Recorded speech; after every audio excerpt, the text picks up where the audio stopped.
As-Sunnah Foundation.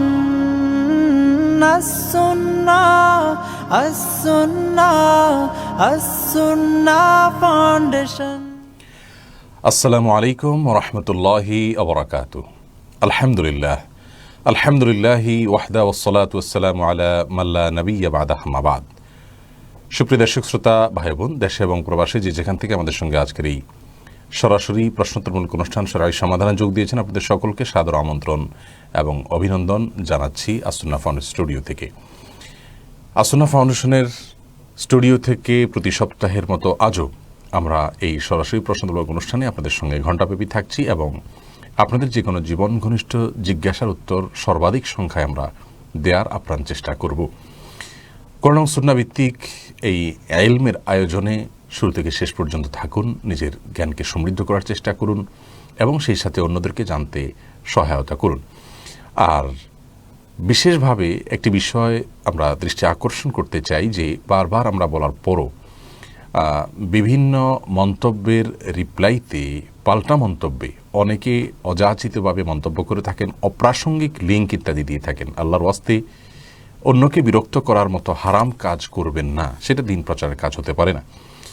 এক বোন আমাদের কাছে অভিযোগ করেছেন যে তিনি মন্তব্য করলে কেউ কেউ তাকে ফ্রেন্ড রিকোয়েস্ট পাঠিয়ে থাকেন এবং মেসেঞ্জারে তাকে বিভিন্ন কথা তার সাথে বলার চেষ্টা করে থাকেন। এই বিষয়গুলো তো আমরা নিয়ন্ত্রণ করতে পারবো না। এর জন্য আল্লাহ রাব্বুল আলামিনের ভয় আমাদের অন্তরে থাকা উচিত। যে সমস্ত বোনরা এই ধরনের পরিস্থিতির শিকার হন, আমরা বলবো কোনো ইসলাম বিদ্বেষী বা কোনো খারাপ প্রকৃতির মানুষ অথবা কোনো মুসলিম নামধারী খারাপ মানুষ এরকম কাজ করে থাকতে পারে, তাদেরকে সাথে সাথে ব্লক এবং ব্যান করুন। আর যারা এই কাজগুলো করছেন আমরা তাদেরকে আহ্বান করছি, আসুন আমরা মনুষ্যত্ব নিজেদের ভিতরে আনার চেষ্টা করি এবং আল্লাহর ভয় আমাদের অন্তরে জাগ্রত করার চেষ্টা করি। আল্লাহ তাআলা আমাদেরকে তৌফিক দান করুন। আমাদের অ্যাডমিনরা কাজ করবেন ইনশাআল্লাহ এই ধরনের কোনো কিছু পেলেই সাথে সাথে ব্যবস্থা গ্রহণ করার জন্য, কিন্তু আমাদের অগোচরে যেগুলো হয়ে থাকে সেগুলোর জন্য আল্লাহর ভয় আমাদের অন্তরে না থাকলে আর দ্বিতীয় কোনো ব্যবস্থা আমাদের হাতে নেই। তাহলে চলে যাচ্ছি আপনাদের জিজ্ঞাসার জগতে। এমডি রায়হান সোবহান আপনি জানতে চেয়েছেন, শিশু নির্যাতনের বিরুদ্ধে করা আপনার ভিডিওটি খুঁজে পাচ্ছি না, ডিলিট করা হয়ে থাকলে কারণ জানতে চাই। ভাই রায়হান সোবহান, আমাদের ভিডিওটি ফেসবুক ডিলিট করে দিয়েছে এবং 24 ঘন্টার জন্য আমাদের পেজকে তারা রেস্ট্রিকশনের আওতায় নিয়ে এসছে। আমরা কোনো পোস্ট, কমেন্ট, লাইক কিছুই করতে পারিনি 24 ঘন্টা ধরে। তার কোনো কারণ তারা উল্লেখ করে না, বলে যে সামাজিক কি যেন তাদের লঙ্ঘন হয়েছে। এর আগেও তারা একটা ভিডিও এভাবে আমাদের সরিয়ে ফেলেছে এবং আমরা সে ভিডিওতে কোনো ফুটেজ দেই নেই, শুধু সলিড ভিডিও, এবং সেখানে আমরা চেষ্টা করেছি যৌক্তিকভাবে বিষয়টি তুলে ধরার জন্য, কিন্তু সম্ভবত থাম্বনেলের কোনো ছবির কারণে বা কী কারণে তারা যেটা ডিলিট করেছে আমরা জানিও না। আমরা আবার সেটাকে আপলোড করব, অন্তত থাম্বনেলটা পরিবর্তন করে এরপর দেখা যাক সেটা টিকে কিনা।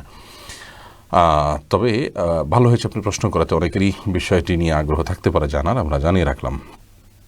এরপরে যে প্রশ্নটি আমি দেখতে পাচ্ছি, জান্নাতি আইডি থেকে জানতে চেয়েছেন, হিজড়ারা কি মেয়েদের মতো পর্দা করবে? সিরাজা মনির আপনি জানতে চেয়েছেন হিজড়াদের নামাজের পদ্ধতি কি? পাশাপাশি দুইটি প্রশ্নই দেখতে পেলাম। দেখুন, হিজড়াদের বিষয়ে হিজড়া না বলে আমরা তৃতীয় লিঙ্গ আজকাল আমাদের সমাজে বলছে বেশি, যদিও তৃতীয় লিঙ্গ বলাটাও বা কতটা এখানে সঠিক হবে সেটি আরেক আলোচনার বিষয়। যাই হোক, এই হিজড়া বলি বা তৃতীয় লিঙ্গ বলি, তবে হিজড়া নেগেটিভ অর্থে বলা হয় একজন মানুষকে কেমন যেন এটা গালমন্দের মতো হয়ে গেছে অনেকটা, সেজন্য এই শব্দটা বলতে ইতস্তত বোধ হয়।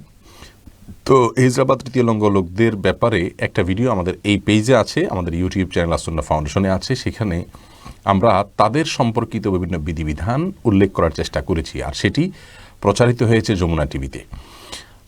সে ফুটেজে বিস্তারিত আপনি পেয়ে যাবেন। আমরা শুধুমাত্র মৌলিক একটি কথা সংক্ষেপে বলে রাখছি, সেটি হলো তৃতীয় লিঙ্গের মানুষের মধ্যে কারোর মধ্যে যদি পুরুষের অবকাঠামোটা তার শরীরে বেশি পাওয়া যায় বা জিনগতভাবে টেস্ট করে তার ভিতরে পুরুষের জিন ইত্যাদি পাওয়া যায়, তাহলে সেক্ষেত্রে পুরুষের বিধিবিধান তার জন্য কার্যকর হবে এবং তিনি পর্দা আপনার করতে হবে না। মেয়েদের সাথে, আর যদি তার মধ্যে পুরুষের মেয়েদের জিনটা পাওয়া যায় টেস্ট করে, অথবা তার শারীরিক কাঠামোটা মেয়েদের সাথে বেশি সাদৃশ্যপূর্ণ হয়, পুরুষদেরটা কম থাকে তার শরীরে, তাহলে সেক্ষেত্রে সে পুরুষদের সাথে পর্দা করবে এবং মেয়েদের সাথে তারা মিশবে। আর যদি কোনোটি নিরূপণ করা না যায়, যেটাকে খুমসে মুশকিল বলে, তাহলে সেক্ষেত্রে অপারেশন করে আপনার তাকে কোনো একটি ক্যাটাগরিতে ফেলার স্কোপ আছে এবং আরও কিছু পদ্ধতি আছে। বিস্তারিতভাবে জানার জন্য ভিডিওটা দেখার জন্য আহ্বান করা থাকলো। এরপরে সিরাজা মনিরার প্রশ্ন আরেকটি দেখতে পাচ্ছি, বৈজ্ঞানিক পদ্ধতিতে লিঙ্গ পরিবর্তনের বিধান কি? কেউ কারোর লিঙ্গ পরিবর্তন করা, পুরুষ নারী হয়ে যাও, নারী পুরুষ হয়ে যাও, এটি অভিশপ্ত একটি কাজ, মানব জাতির জন্য ধ্বংসাত্মক একটি বিষয়। একটি বিষয় আপনার নিশ্চয়ই খেয়াল করে রাখবেন, যে বিষয়গুলোতে কোরআন এবং হাদিসে অত্যন্ত ভয়াবহভাবে, অত্যন্ত কঠিনভাবে সতর্ক করা হয়েছে, সেই বিষয়গুলোর প্রতি অনেক বেশি আগ্রহ থাকে এক শ্রেণীর মানুষের, বিশেষ করে ইহুদিদের এবং পশ্চিমা বিশ্বের কিছু মানুষের। তো এখান থেকে আমরা কিছুটা আঁচ করতে পারি যে আসলে আল্লাহ এবং তার রাসূল সাল্লাল্লাহু আলাইহি সাল্লাম যা বলেছেন, যা করতে বলেছেন, সেটা যেন মানব জাতি না করে, আর যা নিষেধ করেছেন সেটা যেন মানুষ করে, সেজন্য এক ধরনের প্ররোচনা তারা দিয়ে থাকে এবং এই প্ররোচনাটা এত বেশি পরিমাণে হয়ে থাকে যে এটার কারণে আমরা বেশিরভাগ ক্ষেত্রেই আপনার বিভ্রান্ত হয়ে পড়ি, সাধারণ মুসলিমরা ঈমান হারা হয়ে যান। এজন্য আমরা আপনাদেরকে বিনীতভাবে আরজ করব যে এই সমস্ত প্ররোচনায় দেখে অন্তত আমরা শিক্ষা গ্রহণ করার চেষ্টা করি যে এগুলো ষড়যন্ত্র এবং আমাদেরকে ধ্বংস করার জন্য আয়োজন। মনে রাখা উচিত যে এই লিঙ্গ পরিবর্তন করা এর মাধ্যমে আমরা আমাদের সৃষ্টির ভিতরে পরিবর্তন আনছি। আল্লাহ রাব্বুল আলামিন বলেছেন, লা তাবদিলা লিখালকিল্লাহ, আল্লাহ সৃষ্টিতে কোনো পরিবর্তন আনা যায় না। রাসূল আকরাম সাল্লাল্লাহু আলাইহি ওয়াসাল্লাম বলেছেন, ওই লোকদেরকে আল্লাহ তাআলা, ওই লোকদের উপর আল্লাহ তাআলার অভিশাপ নাজিল হয় যারা নারী হয়ে পুরুষদের মতো হওয়ার চেষ্টা করে অথবা পুরুষ হয়ে নারীদের মতো হওয়ার চেষ্টা করেন, যার কারণে এটি অভিশপ্ত একটি কাজ এবং মানবজাতির বংশধারার স্বাভাবিক যে প্রক্রিয়া, এটাকে উল্টে ফেলানোর একটা প্রবণতা, এটা জায়েজ নাই। তবে হ্যাঁ, যদি কেউ তৃতীয় লিঙ্গ, যেটাকে আমরা বলছি বা হিজড়া বলছি, এরকম কোনো ক্যাটাগরির মানুষ হন এবং তার শরীরে আপনার তিনি হয়তো পুরুষ কিন্তু নারীদের কিছু তার মধ্যে আছে, অথবা নারী কিন্তু পুরুষের কিছু দিক তার ভিতরে আছে, তাহলে অপারেশন করে সেটাকে তার ভেতরে আপনার বিপরীত লিঙ্গের যে দু একটি বিষয় চলে এসছে সেটাকে অপারেশন করে একটা সাধারণ এবং স্বাভাবিক অবস্থা এবং নারী বা পুরুষে যেটা তার ভিতরে প্রাধান্য রয়েছে সেটাতে রূপান্তরিত করা জায়েজ রয়েছে। কিন্তু আপনার ট্রান্সজেন্ডার, যেটাকে আমরা বলছি, লিঙ্গ পরিবর্তন, এটি সম্পূর্ণ হারাম এবং অভিশপ্ত একটি কাজ। আলহামদুলিল্লাহ। তো এই ট্রান্সজেন্ডারের ব্যাপারে ইসলামী শরিয়ার দৃষ্টিভঙ্গি একেবারেই পরিষ্কার, এটি সম্পূর্ণ হারাম এবং নাজায়েজ কাজ। আশিকুর রহমান প্রশ্ন করেছেন, প্রসিদ্ধ আছে 27 রজব রাসূল করিম সাল্লাল্লাহু আলাইহি ওয়াসাল্লামের মেরাজ হয়েছিল, এই বর্ণনা কি সহিহ? ভাই আশিক, এ বিষয়ে আমাদের 27 রজবের ব্যাপারে একটা ভিডিও শেয়ার করা হয়েছে গতকালকে, যেটা আমরা পোস্ট করতে পারিনি। তো সেখানে স্পষ্টত উল্লেখ রয়েছে যে 27শে রজব এটা রাসূল আকরাম সাল্লাল্লাহু আলাইহি ওয়াসাল্লামের মেরাজের তারিখ হিসাবে কোনো হাদিস থেকে বিশুদ্ধভাবে বর্ণিত নয়। হাফেজ ইবনে হাজার আসকালানি রাহমাতুল্লাহ বিশ্ববিখ্যাত হাদিস বিশারদ, তিনি তো বলেছেন যে এটি কাহিনী রিসাইটার এবং বিভিন্ন রকমের গল্পবাজ মানুষদের কাজ, কোনো অথেন্টিক সূত্র দ্বারা এটি প্রমাণিত নয়। তবে মেরাজ ঠিক কবে হয়েছে সেই তারিখ নিয়ে ইতিহাসবিদদের মধ্যে নানা রকমের মত পার্থক্য রয়েছে। 27শে রজব এটাও একটি মত, কিন্তু এটার কোনো নির্ভরযোগ্য সূত্র হাদিস রাসূল থেকে আমরা পাই না। এরপরে গোলাম ওয়াসি, আপনি জানতে চেয়েছেন, আমি ইন্ডিয়া ওয়েস্ট বেঙ্গল থেকে বলছি, আমাদের দেশে ওবিসি অর্থাৎ আদার ব্যাকওয়ার্ড কাস্ট সার্টিফিকেট এর মাধ্যমে শিক্ষা ব্যবস্থায় অনেক সুযোগ সুবিধা দেওয়া হয়। একজন মুসলিম হয়ে নিজেকে পিছিয়ে পড়া জাতি হিসাবে উল্লেখ করে এই সুযোগ নেওয়া জায়েজ হবে কি না? দেখুন, এটার বিস্তারিত বিবরণ আমার জানা নেই, তবে যদি সেখানে শুধুমাত্র এই বিষয়টাই থাকে যে আমি একজন মুসলিম হিসাবে পিছিয়ে পড়ে আছি, সেজন্য আমি উন্নতি চাচ্ছি, এরকম বলে যদি সাহায্য নেন, তাহলে সেটি সম্পূর্ণ হারাম হবে। তার মানে আপনার ইসলাম গ্রহণ করাকে আপনি পিছিয়ে পড়া বলে ব্যাখ্যা করছেন, যার কারণে এটা আপনার জন্য জায়েজ হবে না। কিন্তু এর বিপরীতে যদি আপনি মনে করেন যে আপনি এখানে শুধুমাত্র লেখা যদি থাকে যে আমি আসলে পিছিয়ে পড়ে আছি, এটা মুসলিম হিসাবে বলে নয়, আমি একজন নাগরিক হিসাবে আমি আরও ডেভেলপড হতে পারি, কিন্তু সেটা থেকে আমি বঞ্চিত অর্থের অভাবে বা বুদ্ধির অভাবে বা নানা কারণে। এখানে মুসলিম অমুসলিমের বিষয় না, এরকম যদি হয় তাহলে সেটা বলে আপনি সাহায্য নিতে পারেন। মোহাম্মদ রিয়াজউদ্দিন নূর নবু, আপনি জানতে চেয়েছেন মরার আগে দাফনের জায়গা নির্দিষ্ট করে যায় অনেকে, এটা ঠিক কিনা? এটা আপনার এই অর্থে ঠিক যে যদি আমি শহরে মারা যেতে এখানে দাফন করিও, অমুক কবরস্থানে দাফন করি বলা যেতে পারে, কিন্তু তার লাশ যদি অন্য কোথাও তিনি মারা যান তাহলে লাশকে সেই জায়গায় দাফন করার জন্য নিয়ে যাওয়া সঠিক নয় এবং এভাবে বলে যাওয়া সঠিক নয়। অতএব যদি কেউ এরকম বলে যান যে আমি যেখানে মারা যাই না কেন লাশ আমার অমুক জায়গায় দাফন করবে, সেটা সঠিক নয়। কিন্তু যদি বলেন যে আমি এই শহরে মারা গেলে বা এখানে মারা গেলে আমাকে অমুক জায়গায় দাফন করবে, তাহলে এরকম আর্গুমেন্ট পেশ করাতে সমস্যা নেই। আব্দুল হাকিম জানতে চেয়েছেন, একজন ইমাম সাহেব জুমার বয়ানে বলেছেন যে আমাদের নবী নাকি জাহিরি বয়স 63 আর বাতিনি বয়স 27, মোট 90। কথাটা কতটুকু সঠিক? ভাই আব্দুল হাকিম, এটা সম্পূর্ণ মনগড়া কথা। বাতিনি বয়স বলতে কিছু নাই। রাসূল করিম সাল্লাল্লাহু আলাইহি সাল্লামের বাতিনি বয়স 27 ছিল, এই কথার সোর্স তাকে জিজ্ঞাসা করবেন যে কোরআনের কোথায় আছে অথবা রাসূল আকরাম সাল্লাল্লাহু আলাইহি ওয়াসাল্লাম থেকে বর্ণিত হাদিসের কোথায় এরকম কথা বলা আছে, কোথাও এরকম কোনো কথা নেই। অথবা এটি মনগড়া এবং ভিত্তিহীন কথা। এস এম মঈদ, আপনি জানতে চেয়েছেন ইসলামে আঙ্গুল ফোটানো নিয়ে কোনো বিধিনিষেধ আছে কি না, দয়া করে উত্তর দিলে উপকৃত হব। সালাতের মধ্যে নামাজরত অবস্থায় আঙ্গুল ফোটানো নিষেধ আছে। এটা একটা হলো এটা নামাজের মনোযোগের খেলাফ। নামাজের মধ্যে যে আমাদের খুদু অবলম্বন করতে হয় একেবারে একাগ্র চিত্তে এবং আপনার ধীরস্থির এবং আপনার স্থির ভাবে সালাত আদায় করতে হয়, সেই স্থিরতার খেলাফ এই আঙ্গুল ফোটানোটা। এই জন্য এটা হাদিসে নিষেধ আছে এবং এটাকে মাকরুহ বলা হয়েছে। তবে মৌলিকভাবে আঙ্গুল ফোটানোটা যেহেতু অস্বাস্থ্যকর একটি বিষয়, এখন আমরা বিজ্ঞান থেকে এটি জানতে পারি। অতএব প্রয়োজন ছাড়া বা প্রয়োজন ছাড়া বলতে এই সালাতের বাইরেও আপনার আঙ্গুল ফোটানো অনুচিত, কিন্তু শরীয়তে বা বিধিনিষেধটা শুধু সালাতের জন্য রয়েছে। সালাতের বাইরে কেউ আঙ্গুল ফোটালে সেটি নিষেধ হবে এরকম কোনো কথা নেই। জান্নাতুল ফেরদৌস সাদি, আপনি জানতে চেয়েছেন মাহরাম ছাড়া তো মেয়েদের ভ্রমণ করা নিষেধ, কিন্তু আমি ঢাকা বিশ্ববিদ্যালয়ে পড়ার কারণে রাজশাহী থেকে ঢাকায় যাতায়াত করতে হয়। আমার কোনো ভাই নেই, আমার বাবা ব্যবসায়ী ব্যস্ততার কারণে প্রত্যেকবার আমাকে নিয়ে যাওয়া আসা সম্ভব হয় না। এমত অবস্থায় কি আমার একাকী যাতায়াত করা জায়েজ হবে কিনা? না বোন, একাকী যাতায়াত করা কোনো অবস্থাতেই জায়েজ হবে না। আপনাকে অবশ্যই কোনো মাহরাম সাথে রাখতে হবে, সেটা আপনার বাবা হন কিংবা ভাই হন কিংবা দাদা হন, নানা হন, চাচা হন, যেই হন না কেন। এই গুরুত্বপূর্ণ বিষয়টিকে গুরুত্বের সাথে দেখলে আমাদের জন্য সহজ। আজকে যদি সরকারি কোনো নিয়ম থাকতো, কোনো আইন থাকতো, তাহলে সেক্ষেত্রে আমরা কিন্তু এরকম কোনো একটা কিছু বের করে নিতে পারতাম, মানে তখন সেক্ষেত্রে কিন্তু আমরা বাধ্য হয়ে এটা করতাম। রাবিয়া সুবর্ণা, আপনি জানতে চেয়েছেন ঘরে ছোট মেয়ে বাবু আছে, সাথে আছে তার অনেক খেলনা এবং পুতুল। রুমে পুতুল থাকলে নামাজ পড়লে হবে কি না, আমি কনফিউজড আছি, উত্তর অপেক্ষা করব।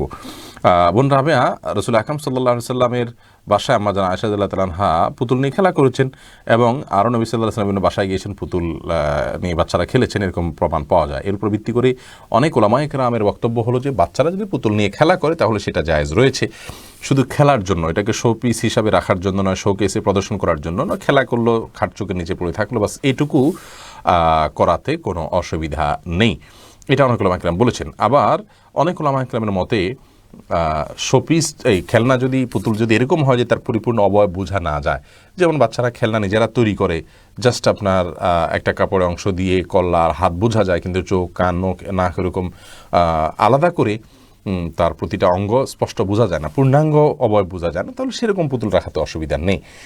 তো নামাজ হয়ে যাবে, নামাজ হওয়াতে কোনো অসুবিধা নেই, কিন্তু যথাসম্ভব এগুলো অ্যাভয়েড করাটাই হলো ভালো এবং তাকওয়ার দাবি। এরপরে মুসলিম উদ্দিন মন, আপনি জানতে চেয়েছেন 3 মাস ধরে আমার স্ত্রীকে ওর বাবা মা আমার সাথে যোগাযোগ করতে দেয় না, ফোনে কথা বললেও স্ত্রীকে মারধর করে ওর বাবা। আমি আমার স্ত্রীকে নিতে গেলে আমার শ্বশুর আমার স্ত্রীকে আসতে দেয় না, নানা অজুহাত দেখায়, এমন অবস্থা আমার করণীয় কি? ভাই মুসলিম উদ্দিন, অন্যায়ভাবে আপনার শ্বশুর এমনটি করছে সেটাই স্বাভাবিক। যদি আপনার স্ত্রী আপনার সঙ্গে থাকতে চায় এবং আপনি তাকে রাখতে চান যুক্তিসঙ্গত কোনো কারণ ছাড়া, যুক্তিসঙ্গত বলতে তার কারণটা এখানে যুক্তিসঙ্গত কারণ থাকারও সম্ভাবনা খুব কম। কথার কথা শরীয়ত গ্রাহ্য কোনো কারণ আপনারা একসাথে থাকতে গিয়ে আল্লাহর কোনো নাফরমানি করে ফেলছেন বা বড় কোনো বিপদ ডেকে আনছেন, এরকম কোনো কজ যদি তিনি দেখাতে না পারাটাই স্বাভাবিক, তাহলে সেক্ষেত্রে আপনার স্ত্রী যেহেতু সম্মত আপনার সঙ্গে থাকতে, আপনার শ্বশুর বাধা দিয়ে চরম একটি অপরাধ করছেন, কবিরা গুনাহে লিপ্ত আছেন। আল্লাহ রাব্বুল আলামিন কোরআনে কারিমে বলেছেন যে কেউ বিবাহ বসতে গেলেও তার অভিভাবকের জন্য বাধা না দেয়, ফালা তাদলুহুন্না, তোমরা তাদেরকে বাধা দিও না। সেখানে আপনার বিবাহিত স্ত্রীকে আটকে রাখার তো কোনো সুযোগই নেই, তিনি অপরাধ করছেন। আপনি আইনের আশ্রয় নিতে পারেন, আদালতের আশ্রয় নিতে পারেন, এবং ইনশাআল্লাহ বিইذনিল্লাহ এটাতে আপনি জয়ী হবেন বলে আমরা আশা করছি। এবং আপনি যে কোনো প্রক্রিয়ায় আপনার স্ত্রীকে আপনি নিতে পারেন। আপনার শ্বশুর যেটি করছেন এটা গুনাহের কাজ করছেন, স্বাভাবিক এবং বাহ্যিকভাবে। রাইতুল হক আপনি আইডি থেকে জানতে চেয়েছেন, কোরআন সুন্নাহর আলোকে একটা মেয়ের যেরকম হওয়া উচিত আমি সেরকম মেয়ে বিয়ে করতে ইচ্ছুক, কিন্তু আমার পরিবার মানতে নারাজ, এমনকি আত্মীয়তার সম্পর্ক ছিন্নেরও সম্ভাবনা রয়েছে, এখন আমার করণীয় কি? ভাই রাইতুল হক, কোনো অভিভাবক যদি দিনদার পাত্রপাত্রী নির্বাচনের ক্ষেত্রে বাধা প্রদান করে তাহলে সেই অধিকার তাদের নেই। এটির কারণে তাদের অভিভাবকত্বের যে যোগ্যতা সেটা ক্ষুণ্ণ হয়ে যায়, সেটা নষ্ট হয়ে যায়, তাদেরকে আর শরীয়তগ্রাহ্য অভিভাবক ধরা হয় না। যদি দিনদারের কারণেই শুধু বাধা দেয় যে না দিনদার ছেলে চলবে না, দিনদার মেয়ে চলবে না, এরকম যদি বলেন, তাহলে সে অভিভাবকের অভিভাবকত্বে আপনি বিবাহ করতে বাধ্য নন। বরং সেক্ষেত্রে পরবর্তী অভিভাবক যিনি, যেমন বাবার পরে দাদা, তারপরে আপনার সন্তান থাকলে সন্তান, যদি আপনার আগের ঘরে বিয়ে থাকে, আর যদি না থাকলে আপনার ভাই আপনার অভিভাবকত্ব করবে। এদের সবাই যদি একই ক্যাটাগরির হয় অথবা অভিভাবকত্ব করার যোগ্যতা তাদের মধ্যে না থাকে, তাহলে সেক্ষেত্রে আপনি আদালতের মাধ্যমে, অথবা আদালতের মাধ্যমে মুসলিম শাসক না থাকলে বা আদালতের মাধ্যমে আপনি যদি ইসলামী শরিয়ার গুরুত্বটা অনুধাবন করতে পারে সেরকম ব্যবস্থা না থাকে, তাহলে মসজিদে ইমাম সাহেব বা স্থানীয় গণ্যমান্য ওলামা একরাম তাদের মাধ্যমে আপনি বিয়ের ব্যবস্থা করতে পারেন। মেফতাহুল জান্নাত আপনি জানতে চেয়েছেন, শাড়ি দান করলে কি গুনাহ হবে? অনেকে শাড়ি ছাড়া অন্য কিছু পরতে চায় না। দেখুন, শাড়ি দান করলে গুনাহ হবে না। শাড়ি তো আসলে ব্যবহারের উপর নির্ভর করে। কেউ বাসার স্বামীর সামনে শাড়ি পরলো অথবা একান্তে নিজেদের মাহরামদের সামনে শাড়ি পরলো, সেক্ষেত্রে শালীনতার মধ্যে থেকে শাড়ি পরলো, তো সেটা তো হারাম হয়ে যাবে না। যদিও এটাতে আপনার পর্দা মেনটেন করা কঠিন হয়, পেট পিঠ ইত্যাদি খালি থাকে, এমনকি নিজের ছেলে শ্বশুর তাদের সামনেও চলাফেরা করা কঠিন। তো যদি এগুলো মেনটেন করে কেউ করতে পারেন ভালো, আর না হলে স্বামীর সামনে পড়তে পারেন। অতএব শাড়িটা তো এরকম না যে এটার কোনো অবস্থাতেই পরা যাবে না, এরকম তো না, যার কারণে এটা দিলে গুনাহ হবে না। তবে তাদেরকে যদি আপনি দান করতে চান, গরিব দুঃখীদেরকে বা অভাবীদেরকে, নিকটাত্মীয়দেরকে, তাদেরকে পর্দার বিষয়টা সাথে সাথে বোঝানো উচিত। সোনিয়া আক্তার জানতেছেন, হালাল রিজিক না খেলে দোয়া কবুল হয় না। এক্ষেত্রে পিতা অথবা স্বামীর উপার্জন যদি হারাম হয়, হাজার বাধা সত্ত্বেও আমি তাকে ফেরাতে না পারি, তাহলে আমার করণীয় কি? সেক্ষেত্রে কি আমার দোয়া কবুল হবে না? এ বিষয়ে আমাদের ভিডিও আছে, মেহরবানি করে সেটা দেখে নেবেন, এবং লিঙ্ক আমাদের থেকে পেজ থেকে আপনি বিভিন্ন শব্দে বিভিন্ন কিওয়ার্ডে সার্চ করলে পেয়ে যাবেন। শুধু এটুকু বলবো যে যদি আপনার বিকল্প কোনো উপার্জনের ওয়ে না থাকে, তাহলে সেক্ষেত্রে আপনি গুনাহগার হবেন না তার অপরাধের কারণে। আর সুবাইরা সাবেদ পপি আপনি জানতে চেয়েছেন, এমন কোনো আমল আছে কি যেটা সারা রাত আমাদের শয়তান এবং খারাপ জিন থেকে হেফাজত করবে? সূরা বাকারার আপনার আয়াতুল কুরসি যেটি আছে সেটি আমাদেরকে শয়তান থেকে ইনশাআল্লাহ নিরাপদে রাখবে। এছাড়া 3 কুল সূরা ইখলাস, সূরা ফালাক, সূরা নাস 3বার রাতে পড়ে শুইবেন, ইনশাআল্লাহ শয়তান থেকে আল্লাহ তাআলা আপনাকে আশ্রয় রাখবেন। আয়াতুল কুরসি পড়ে ফু দিয়ে পুরো শরীর মুছে তারপরে শুবেন। এরপরে মঞ্জুরা সুলতান আপনি জানতে চেয়েছেন, মেয়েদের পিরিয়ডের সময় কি দুরূদ শরীফ পড়া যাবে? উত্তর হলো পড়া যাবে। আর পিরিয়ডের সময় কি ওযু করে তাসবিহ পড়া যাবে? ওযু জরুরি না, আপনি বিনা ওযুতেও তাসবিহ পড়তে পারবেন এবং দুরূদ পড়তে পারবেন, কোনো অসুবিধা নেই। শাহাবুদ্দিন সরকার জানতে চেয়েছেন, ফরজ গোসল করার পরিস্থিতি না থাকলে ওযু করে ফরজ নামাজ আদায় করা যাবে কি না? ফরজ গোসল করার পরিস্থিতি না থাকলে ওযু করে ফরজ নামাজ আদায় করা যাবে কি না? পরিস্থিতি নাই বলতে কি, যদি এমন হয় আপনি যেখানে আছেন সেখানে দীর্ঘ 2-3 মাইল এরিয়া পর্যন্ত কোনো পানি নেই, অথবা আপনি পানি আনতে পারেন সেরকম কোনো ব্যবস্থাপনা নাই, পায়ে হেঁটে মাইলকে মাইল যাওয়া ছাড়া উপায় নেই, তাহলে সেক্ষেত্রে আপনি তায়াম্মুম করতে পারেন। অল্প পানি থাকলে সেটা দিয়া আপনি ওযু করলেন। কিন্তু পরিস্থিতি নাই বলতে লোকজন দেখে যাবে, আপনার কাপড় ভিজে যাবে, দ্বিতীয় কাপড় নাই, ভেজা কাপড় দিয়ে আবার নামাজ পড়তে হবে, বা এরকম কোনো কজ যেগুলো আসলে আপনার জন্য কঠিন হলেও অসম্ভব নয়, তাহলে সেটাতে সেই পরিস্থিতিতে আপনার এটা চলবে না। আর ফরজ গোসলের বিপরীত হলো মূলত তায়াম্মুম। যদি করতে না পারেন তাহলে সেক্ষেত্রে আপনি তায়াম্মুম করবেন। এরপরে সিরাজুল ইসলাম নবীন জানতে চেয়েছেন টয়লেট থেকে বের হয়ে অজু করার কতটা জরুরি। অজু অবস্থা থাকা ভালো, যথাসম্ভব আপনি টয়লেটে গেলেন, অজু করলেন, এখন টয়লেট থেকে যেহেতু বের হয়েছেন অথবা আপনি অজু করে নিতে পারলে ভালো, কিন্তু এটা আপনার জন্য জরুরি না, মোটেও জরুরি না যে টয়লেট থেকে বের হলেই আপনাকে অজু করতে হবে, এমনটি কোনো কথা নেই। মোশাররফ হোসেন আপনি জানতে চেয়েছেন রমাদান মাসে ইফতারের আগে পরিবারের সবাই মিলে মোনাজাত করা যাবে কি না। দেখুন, দোয়া কবুলের একটা গুরুত্বপূর্ণ সময় হলো ইফতারের আগে, অতএব আপনি আল্লাহর কাছে দোয়া করতে পারেন। পরিবারের সবাই মিলে একত্রে দোয়া করার প্রয়োজন নেই, যার যার মতো সে দোয়া করবেন। আর বিশেষ কোনো বিপদে সবাই একই পরিস্থিতির শিকার, কথার কথা, বা সবাই একই বিপদে রয়েছেন, তাহলে সেক্ষেত্রে সবাই একসাথে দোয়া করতে পারেন, কিন্তু মৌলিকভাবে এটাকে নিয়ম বানিয়ে নেওয়ার কোনো সুযোগ নেই। আপনার বাহরাইন থেকে সাহাবা ইকরামদের আসার পথে একবার তাদের সবগুলো আপনার রসদপত্র হারিয়ে গেছে বাহন সহকারে, তখন তারা ফজরের পরে সবাই মিলে আল্লাহর কাছে দোয়া করেছেন। এখান থেকে বোঝা যায় যে আপনার যদি একটা বিপদে সবাই সমানভাবে আপনার জর্জরিত, তাহলে সবাই আল্লাহ তাআলার কাছে একত্রে দোয়া করতেই পারেন, কিন্তু এমনিতে যার যার মতো দোয়া করাটাই হলো উত্তম। আর প্রশিক্ষণের জন্য যেমন ছোটো ছোটো বাচ্চারা আছে বাসায়, তাদেরকে শেখানোর জন্য যদি একটু জোরে জোরে দোয়া করেন, তাদেরকে সাথে নিয়ে দোয়া করেন, তো এটা হতে পারে। আব্দুল্লাহ মামুন জানতে চেয়েছেন মহিলারা ঘরে একাকী নামাজ আদায় করার সময় একামত দেওয়া জরুরি কিনা। উত্তর হলো না, একামত দিতে হবে না। এমডি আলতাফ হোসেন জানতে চেয়েছেন বিভিন্ন পাখির খাঁচায় বা খামারে মাশাআল্লাহ লেখে রাখা হয় যেন নজর না লাগে, এটা সঠিক কিনা। হ্যাঁ, এটা সঠিক। যদি কোনো কিছু দেখার পর কারোর আশ্চর্য লাগে বা তিনি অভিভূত হয়ে পড়েন, তাহলে সেক্ষেত্রে মাশাআল্লাহ বললে সেখানে বদনজর লাগে না, এটি সঠিক এবং সত্য বিষয়, এটা করা যেতে পারে, এটা করাতে কোনো দোষের কোনো কিছু নেই। এরপরে তাহমিন হোসেন ডালিয়া আপনি জানতে চেয়েছেন আমার দাঁত অনেক আঁকাবাঁকা, এতে দাঁত ব্রেসলেট লাগিয়ে দাঁত সোজা করলে কি আল্লাহ সৃষ্টি বিকৃতি হবে না?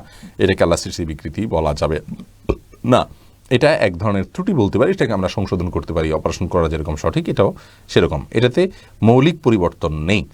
রেজাউল করিম রিয়ান জানতে চেয়েছেন যারা সম্মানসূচক সিজদা জায়েজ মনে করেন তাদেরকে কি মুসলিম বলে গণ্য করা যাবে? না, তাদেরকে মুসলিম বলে গণ্য করা যাবে না, কারণ সম্মানসূচক সিজদা সাহাবা ইকরাম রাসূল আকরাম সাল্লাল্লাহু আলাইহি ওয়াসাল্লামকে করেছেন কিনা, বা রাসূল আকরাম সাল্লাল্লাহু আলাইহি ওয়াসাল্লাম তার কোনো স্কোপ দিয়েছেন কিনা, দেন নাই।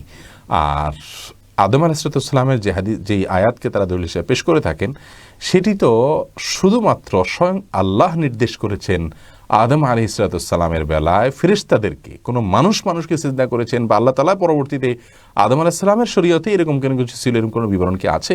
নাই। আর উল্টা বরং রাসূল আকরাম সাল্লাল্লাহু আলাইহি ওয়াসাল্লামের হাদিসে নিষেধ রয়েছে, আল্লাহ তাআলা নিষেধ করেছেন তোমরা অন্য কারোর ইবাদত করবে না, ইয়াকা না'বুদু ওয়া ইয়াকা নাস্তাইন, শুধু আল্লাহরই ইবাদত করি আমরা, এই স্বীকৃতি দিতে আল্লাহ তাআলা শিক্ষা দিয়েছেন। অতএব সিজদা একটা ইবাদত, এটা আল্লাহ ছাড়া কাউকে দেওয়া যাবে না। সম্মানসূচক সিজদা দেওয়াকে জায়েজ মনে করা এটা কুফরি বিশ্বাস, এটা সঠিক নয়। ইরফান কাসেমি জিকো আপনি জানতেছেন শবে মেরাজ বা অন্য কোনো ফাতিয়ায় গরু বা মুরগি জবাই করা কি বাধ্যতামূলক মনে করার বিধান কি? উত্তর হলো ভাই জিকু, এটাকে বাধ্যতামূলক যদি কেউ মনে করেন তাহলে সেটা বিদআত হবে, এটা কুসংস্কার হবে, এ কারণে এটা গুনাহ হবে, ঈমান যাবে না এর কারণে, কিন্তু গুনাহ হবে। অতএব এখান থেকে বেরিয়ে আসতে হবে। এরকম অকেশনে কোনো গরু মুরগি ইত্যাদি জবাই করার কোনো নির্দেশ আমাদেরকে কোরআন হাদিস দেয়নি। ইসলাম হলো আল্লাহ এবং তার রাসূল সাল্লাল্লাহু আলাইহি ওয়াসাল্লামকে অনুসরণের নাম, তাদের কথা শোনার নাম। এর বাইরে মন গড়া যে সমস্ত আগাছা পরগাছা এবং কুসংস্কার ঢুকবে, সেগুলো থেকে নিজেকে পরিচ্ছন্ন রাখতে হবে। নাইম বিন লুৎফুর রহমান জানতে চেয়েছেন রমজানে যাকাত দিলে বেশি সওয়াব পাওয়া যায়? রমজানে ইবাদত বন্দেগী একটা বিশেষত্ব তো অবশ্যই আছে, কিন্তু যাকাত রমজানের জন্য আটকে রাখা সঠিক নয়। আপনার বছরে যখন অর্থ বছর পূর্ণ হয়ে যায়, কোনো সম্পদের যখন 1 বছর পূর্ণ হয়ে যায়, তখন আপনি যাকাত দিয়ে দেওয়া উচিত। আপনি রমজানের পরে সময় হবে, কিন্তু আপনি একটু আগায় দিয়ে দিলেন, অগ্রিম দিয়ে দিলেন 1 মাস বা 2 মাস বা নির্দিষ্ট কিছু সময়, তাহলে সেটা আপনি দিতে পারেন, কোনো অসুবিধা নেই।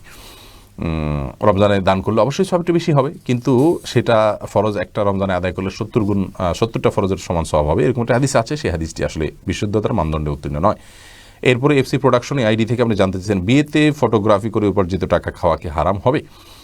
আমাদের ইউটিউব চ্যানেলে লাইভ চলছে আসুন্নাহ ফাউন্ডেশনে, সেখান থেকে আপনি প্রশ্ন করেছেন। দেখুন, বিয়ের অনুষ্ঠানে ফটোগ্রাফি আপনি করতে পারেন যদি সেখানে হালালের গণ্ডিতে থেকে আপনি করতে পারেন। নারী পুরুষের ছবি আপনার ঢালাওভাবে আপনাকে তুলতে হয়, মেয়েদের ছবি আপনি পুরুষ হয়ে তুলতে হচ্ছে, এবং বেশিরভাগ ক্ষেত্রে এই অশ্লীলতাগুলো আপনাকে মেনে নিতে হয়, এছাড়া আপনি করতে পারেন না, সেটাই স্বাভাবিক। তো এই স্বাভাবিকত্বের বাইরে উঠে যদি আপনি করতে পারেন সেটা ভালো কথা, সেটা সম্ভাবনা খুবই কম। অতএব এই প্রফেশন পরিবর্তন করা উচিত।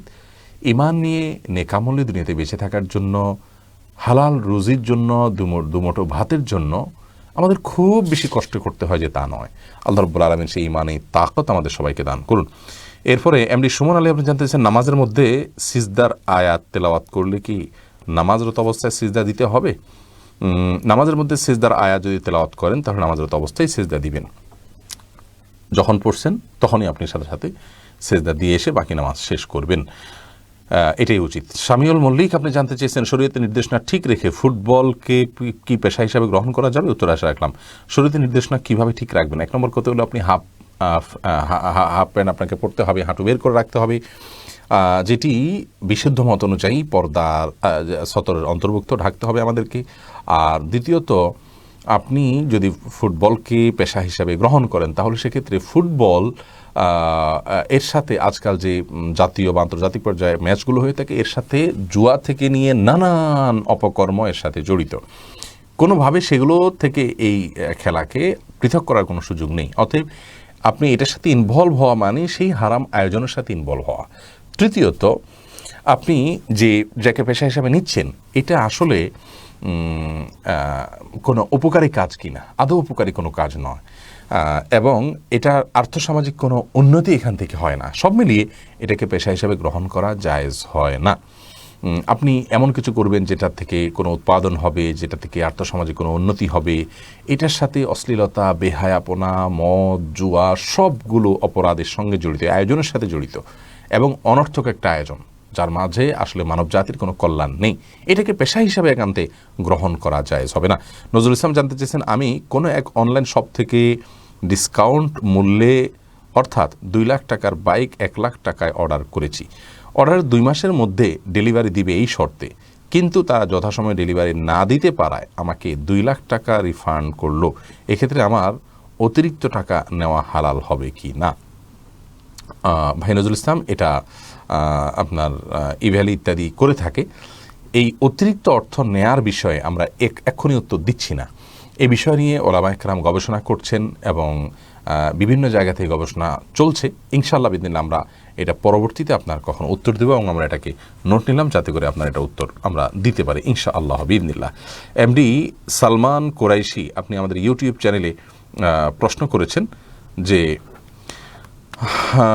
মেয়েদের চুল কাটার বিধান কি, কতটুকু কাটা যাবে? মেয়েদের চুল আপনি কাটতে পারেন যদি সেটা পুরুষের মতো হয়ে যাচ্ছে, পুরুষ মেয়ে পার্থক্য করা যাচ্ছে না, এতদূর যদি না কাটেন, এবং কোনো ফাসেক মেয়েদের যারা চুলের বিভিন্ন স্টাইল করে কেটে কেটে তাদের সাথে সাদৃশ্য গ্রহণের উদ্দেশ্যে বা সাথে সাদৃশ্য হয়ে যায় সেরকম যদি না কাটেন, আপনার কথার কথা আপনি 2 ইঞ্চি 4 ইঞ্চি কাটলেন, বেশি লম্বা হয়ে যাচ্ছে, আপনার জন্য কন্ট্রোল করা কঠিন হয়ে যাচ্ছে, আপনি কাটতে পারেন। উম্মুল মুমিনিনদের কেউ কেউ চুল কেটেছেন, এটি বিশুদ্ধ হাদিস দ্বারা প্রমাণিত। অতএব এটুকু আপনি কাটতে পারেন, কিন্তু কাটতে কাটতে যদি একেবারে পুরুষের মতো করে ফেলেন তাহলে সেটা উচিত নয়, কারণ পুরুষের সাথে সাদৃশ্য গ্রহণকারী নারীদের প্রতি আল্লাহ লানত বর্ষিত হয়েছে। ঠিক একইভাবে মেয়েদের সাথে সাদৃশ্য গ্রহণকারী পুরুষদের প্রতিও আল্লাহ তাআলার লানত বর্ষিত হয়েছে। সাউদ আর সুরাইম আইডি থেকে আপনি জানতেছেন তাড়াতাড়ি বিয়ে হওয়ার দোয়া আছে কিনা? না ভাই, তাড়াতাড়ি বিয়ে হওয়ার জন্য আসলে বিশেষ কোনো দোয়া নাই, তবে সূরা ফুরকান আয়াত নম্বর 74 রব্বানা হাব লানা মিন আজওয়াজিনা, এই রব্বানা থেকে আয়াতের শেষ পর্যন্ত এটুকু বিভিন্ন সময় বারবার করে পড়বেন, বিনা অজুতেও পড়তে পারেন, কোনো নির্দিষ্ট সংখ্যায় নাই, বিশেষ করে পড়বেন। এখানে আল্লাহর কাছে নেককার জীবন সঙ্গী পাওয়ার জন্য দোয়া রাখা হয়েছে, আপনি সেটা পাঠ করতে পারেন। কিন্তু স্পেসিফিকলি কোনো আমল নাই যেটা আমল করলেই আমার দ্রুত বিয়ে হয়ে যাবে। আপনি উপার্জন করবেন, অভিভাবকদেরকে বোঝাবেন এবং কোন পরিস্থিতি আপনার কী করণীয় কোনো আলেমের কাছ থেকে ডিরেকশন নিয়ে আপনি ডিসিশন নেবেন। ইনশাআল্লাহ বিদিনিল্লাহ আল্লাহ রাব্বুল আলামিন সহজ করে দিবেন। ফাতেহা জান্নাত জানতে চেয়েছেন, প্লাজো গেঞ্জি পরে নামাজ হবে কি না বড় হিজাব পরে? হিজাব যদি উপরে বড় পরা থাকে তাহলে সেক্ষেত্রে নামাজ হয়ে যাবে, এতে কোনো সন্দেহ নাই। কিন্তু প্লাজো গেঞ্জি কি সেটা তো আমার আসলে জানা নেই। প্লাজো পাজামা আমি চিনি, সে বিষয়ে আমাদের বক্তব্য আছে। ঘরে প্লাজো গেঞ্জি পরলে গুনাহ হবে কিনা এটা যেহেতু এটার ধরনটাই আমার জানা নেই, ইনশাআল্লাহ এটা আমরা নোট নিচ্ছি, যদি এই সম্পর্কে আমরা জানতে পারি আমাদের জানানোর চেষ্টা করবো আপনাদেরকে ইনশাআল্লাহ। তাওহীদ আনিক আপনি জানতে চেয়েছেন, কেউ বলে কাজা নামাজ পড়তে হবে, আবার কেউ বলে পড়তে হবে না, ক্ষমা চাইলেই হবে, আসলে কোনটা ঠিক? না, যারা বলেন যে পড়তে হবে না তারা ক্ষমা চাইলেও হবে এটা বলেন না, তারা বলেন যে এটা মাফ, পড়াই লাগবে না। আসলে এক্ষেত্রে আমি যেই মতটাকে অধিকতর বিশুদ্ধ মনে করি সেটি হলো পড়তে হবে। ইমাম ইবনে তাইমিয়া রাহিমাহুল্লাহ সহ বিভিন্ন ইমামগণের কাজাউল ফাওয়ায়েদ সম্পর্কিত অধ্যায়গুলো পড়লে এরকমই বোঝা যায়, যার কারণে আমরা এই মতটাকে শক্তিশালী মনে করছি। যারা মনে করেন সালাত ইচ্ছাকৃত আদায় না করলে কাফের হয়ে যায়, তাদের মতে যিনি সালাত আদায় করেন তিনি তো কাফের হয়ে গেছেন, নতুন করে সালাত আদায় শুরু করেছেন মানে নতুন করে ঈমান এনেছেন, তো কাফের হয়ে যাওয়া অবস্থায় নামাজ ত্যাগ করেছেন সেগুলোর জন্য কোনো হিসেব নেই। কিন্তু তার সঙ্গে স্বামী স্ত্রীর বিচ্ছেদের সম্পর্কটাও চলে আসবে, অনেক বিষয় জটিলতা সেখানে দেখা দিবে এবং আসবে বিধানগুলো। যাই হোক, এটি একটা মত এবং অনেক বড় উলামা ইকরামের মত এবং এর সপক্ষে অনেক দলিল আছে রাসূলুল্লাহ সাল্লাল্লাহু আলাইহি ওয়াসাল্লাম হাদিস থেকে। কিন্তু সেই হাদিসগুলোর একটা ব্যাখ্যা এটাও করা যায় যে সালাত ত্যাগ করা কুফরি, সেটাকে এইভাবে ব্যাখ্যা করে এবং ভয়াবহতম অপরাধ এবং এটা একজন মুসলিম এবং কাফেরের সাথে পার্থক্য নির্ধারণকারী বিষয়। কিন্তু কারোর যদি সালাত আদায় না করার কারণে অপরাধ বোধ থাকে তাহলে তিনি কাফের হবেন না, পাপিষ্ঠ হবেন, চরম পাপিষ্ঠ হবেন এবং কুফরি করেছেন, কাফের হওয়ার কাছাকাছি চলে গেছেন, এরকম অপরাধ তিনি করেছেন। এই মতটি অধিকতর শক্তিশালী বলে আমাদের কাছে মনে হয়। আমার যতটুকু মনে পড়ে যে সমকালীন ওলামা ইকরামের মধ্যে বিন বাজ রাহিমাহুল্লাহ, আল্লামা আলবানী রাহিমাহুল্লাহ এই মতটি পোষণ করতেন, যদি বিন বাজ রাহিমাহুল্লাহ সহ অনেকের মতে প্রথম মতটি সঠিক তারা মনে করতেন। যাই হোক, তো যার কারণে কাজা হয়ে যাওয়া নামাজগুলো ধীরে ধীরে আদায় করতে হবে। যেহেতু আমরা কাজা নামাজ কেউ না পড়ে থাকলে তাকে কাফের মনে করি না, অতএব সেগুলো আদায় করতে হবে। ওমরি কাজা এই শব্দটা নাই, কিন্তু কাজাউল ফাওয়ায়েদ আছে, অর্থাৎ ছুটে যাওয়া নামাজ আদায় করার বিধান আছে। জি, এরপরে রেজিয়া সুলতানা রিপা জানতে চেয়েছেন চিংড়ি মাছ খাওয়া হালাল হবে কিনা। জীবন হালাল, কোনো অসুবিধা নেই। এমনি সুজন আহমেদ জানতে চেয়েছেন এমন কোনো আমল আছে কিনা যেটা করলে রিজিকের ব্যবস্থা হবে। অনেকগুলো আমল আছে এবং এ বিষয়ে আমাদের অনেকগুলো ভিডিও বক্তব্য আছে, লেখনী আছে, আমাদের পেজে চ্যানেল আপনি খুললেই পাবেন। একটা গুরুত্বপূর্ণ আমল হলো যে আপনি খুব বেশি সাধনা করবেন, সালাতের সঙ্গে সঙ্গে বের হয়ে যাবেন এবং সিরিয়াসলি দুনিয়ার হালাল উপার্জন করার জন্য আপনি দুনিয়ার বিভিন্ন প্রান্তে ছড়িয়ে পড়বেন এবং পরিশ্রম করবেন। অনেক মানুষ আছেন অলস এবং মানে খুব বেশি পরিশ্রম করতে রাজি না এবং অনেক পেশায় কাজ করতে রাজি না, ওনার প্রেস্টিজ ইস্যু থাকে, এগুলো থাকা উচিত নয়। আপনি হালাল উপার্জনের জন্য প্রচণ্ডভাবে পরিশ্রম করবেন, এটা হলো প্রথম কাজ। দ্বিতীয়ত হলো অনেকে আছেন যে হালাল উপার্জন বলতে বিশাল ফিগারের ইনকাম বুঝে থাকেন। দুনিয়াতে বেঁচে থাকার জন্য আমার সাধ্য অনুযায়ী আমি চেষ্টা করবো, আল্লাহ তাআলা আমাকে যতটুকু রিজিক দেয় আমি সেটার উপর আলহামদুলিল্লাহ বলবো, এটাই আমাদের হওয়া উচিত। আমি আমার নিজেকে ডেভেলপ করার চেষ্টা করব, কিন্তু টার্গেট বানিয়ে নিলাম যে হালাল উপার্জন মানেই হলো 50,000 টাকা স্যালারি, আমি 10-20,000 টাকা পাচ্ছি, 5,000 পাচ্ছি, সেটাকে আমি মনে করছি যে না এইটা কি আমার জীবনে চলে নাকি। তো এই দৃষ্টিভঙ্গি আমাদের পাল্টাতে হবে, আল্লাহ তাআলাই আস্তে আস্তে বরকত দিবেন। তৃতীয়ত আমল বলতে ওই যে নামাজের পরপরই আল্লাহ তাআলা বের হইতে বলেছেন, অতএব খুব দ্রুত নামাজ শেষ করে বের হয়ে উপার্জন শুরু করতে হবে সালাতের পরপর। আর আত্মীয়তার সম্পর্ক রক্ষা করলে জীবনে বরকত আসে উপার্জনের মধ্যে, এবং বরকতের 10টা চাবি নামে একটা ভিডিও আছে, বিস্তারিত সেখানে আপনারা শুনে নেবেন।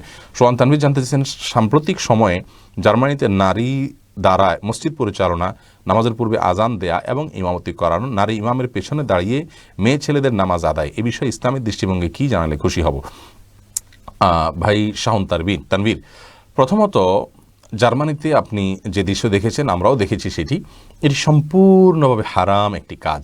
যারা নারীদের ইমামত করার মাধ্যমে মনে করেন যে নারীকে পুরুষের মতো মর্যাদা দেওয়া যায়, এগুলো সবগুলো ভণ্ডামি ছাড়া আর কিছুই নয়। আল্লাহ রাব্বুল আলামিন নারীদেরকে সৃষ্টি করেছেন, তাদের একটা গণ্ডি দিয়েছেন, পুরুষকে সৃষ্টি করেছেন, তার একটা গণ্ডি দিয়েছেন। এই গণ্ডি আমরা চাইলেই ভেঙে ফেলতে পারবো না। এটা হলো আত্মপ্রবঞ্চনা এবং একটা ভ্রান্ত পথ, সোজা কথা।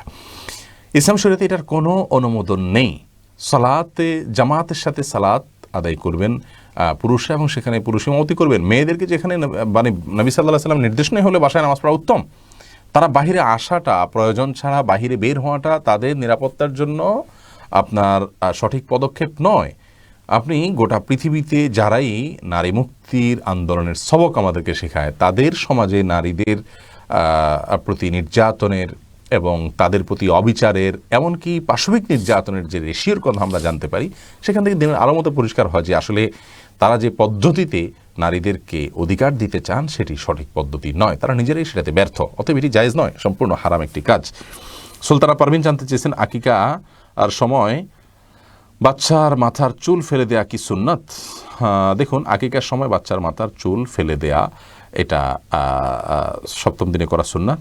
আজকাল ডক্টরগণ নিষেধ করেন এবং এটাকে তারা ক্ষতিকর মনে করেন। ডক্টরগণ সব কিছু তারা বুঝে ফেলবেন এমনটি নয়। বিজ্ঞান চলমান একটি আপনার বিষয়, অর্থাৎ বিজ্ঞানের যে বিভিন্ন ধারণা এগুলো আপনার পরিবর্তন হতে থাকে এবং পরিবর্তন হওয়াটা একটা চলমান ইস্যু। তারা আজকে যেটাকে ক্ষতিকর মনে করছেন কিছুদিন পরে হয়তো উপকারী মনে করবেন, কিন্তু ওহী থেকে যে জ্ঞান এসেছে সেটা অপরিবর্তনশীল। সেখানে আপনার ভুলের কারণে কোনো কারেকশন করার মতো কোনো অপশন নেই, যার কারণে এটা করা যাবে। হ্যাঁ, কোথাও যদি আপনি এমন কোনো জায়গায় আছেন যে সেখানে এটা করতে পারবেন না, তো এটা জরুরি না, ফরজ ওয়াজিব কিছু না, সুন্নাহ, আপনি পরবর্তীতে করলেও করতে পারেন। মোহাম্মদ আব্দুল কাদের শাকিল জানতে চেয়েছেন জিম করা যাবে কিনা এবং মাসলের জন্য সাপ্লিমেন্ট ব্যবহার করা যাবে কিনা। সাপ্লিমেন্ট ব্যবহারের বিশ্লেষণটা আমার জানা দরকার, তাহলে আমি বলতে পারবো। তবে জিম করাতে অসুবিধা নেই, মৌলিকভাবে আপনার শরীরকে আপনার একটু স্ট্রং করার জন্য এবং আপনার আরও নানা উদ্দেশ্যে জিম করা যেতে পারে। জিম করাতে কোনো মৌলিকভাবে কোনো অসুবিধা নেই। ওম্মে নাইমা জানতে চেয়েছেন দোয়া করার কি কোনো নিয়ম আছে কিনা। দোয়া করার নিয়ম বলতে আপনি আল্লাহর কাছে হাত তুলে দোয়া করতে পারেন, হাত তোলা ছাড়া দোয়া করতে পারেন। দোয়ার জন্য হালাল উপার্জন তার সবচেয়ে ইম্পর্টেন্ট। আল্লাহর প্রশংসা শুরুতে করবেন, নবী সাল্লাল্লাহু আলাইহি ওয়াসাল্লামের দুরূদ প্রেরণ করবেন, আল্লাহ যেন তার প্রতি রহমত নাযিল করেন, দোয়া করবেন। এরপরে আপনি আল্লাহর কাছে নিজের দুর্বলতা স্বীকার করবেন এবং মাপ চাইবেন, আখিরাতের জন্য কল্যাণ চাইবেন, দুনিয়ার জন্য কল্যাণ চাইবেন। শেষে আবার নবীজির প্রতি দুরূদ প্রেরণ করে তারপরে আপনি দোয়া শেষ করবেন। সেটা হাত তুলে হতে পারে, হাত তোলা ছাড়াও হতে পারে, বিনা ওযুতেও দোয়া চলে। খুব দব এই আইডি থেকে আপনি জানতে চেয়েছেন আমার বাবা অসুস্থ অবস্থায় মারা গিয়েছেন, তিনি অপারগ হয়ে দুইটা রোজা ভেঙেছেন। এখন কাফারা হিসাবে খাওয়ার টাকা আমার আপন ইয়াতিম অসহায় চাচাতো ভাই বোনদেরকে দেওয়া যাবে কিনা। সম্পূর্ণ দেওয়া যাবে, কোনো অসুবিধা এবং তার দিলে আর বেশি সওয়াব হবে। আব্দুল্লাহ আপনি জানতেছেন যদি গোপনে বারবার নারী কিংবা পুরুষ ব্যভিচার করে এবং সেই গুনার জন্য যদি গোপনেই আবার খালেস তওবা করে, তাহলে কি আল্লাহর কাছ থেকে ক্ষমা পাওয়ার আশা করা যাবে? আর যদি